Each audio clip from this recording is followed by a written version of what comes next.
on est sur la Twingo la plus énervée de Rétromobile. Alors quel est le projet avec la Twingo et quel a été le coût?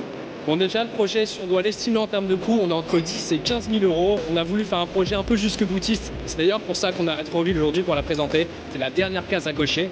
Qu'est-ce qu'on a fait concrètement? Déjà, une peinture complète avec nos partenaires Flash Repair.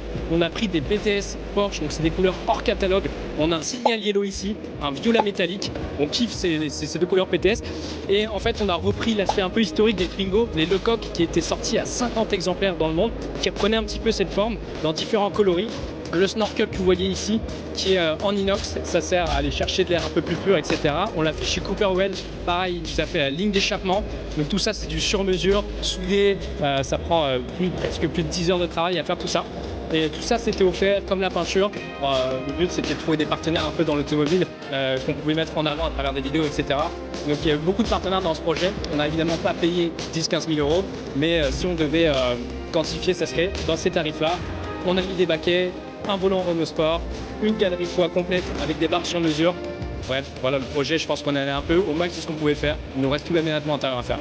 Ok, en deuxième question, je voulais savoir quel stand t'a le plus marqué cette année.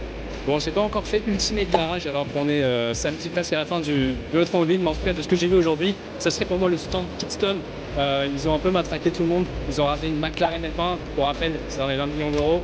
Ils ont ramené une McLaren F1 GTR Longtail, une 300 SL Cab, une 365 Daytona Spider. Bref, que des pièces un peu qui ont marqué l'histoire.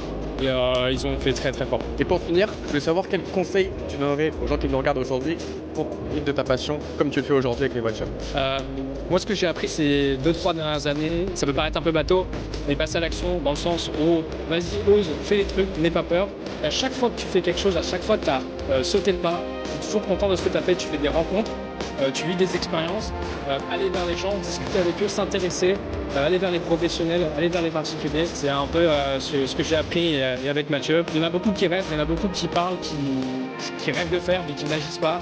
Et je pense que normalement, faut pas se prendre la tête, faut y aller. Et au pire, tu verras, t'as rien à perdre. Juste le plus important, c'est pas vivre dans le regret. Voilà.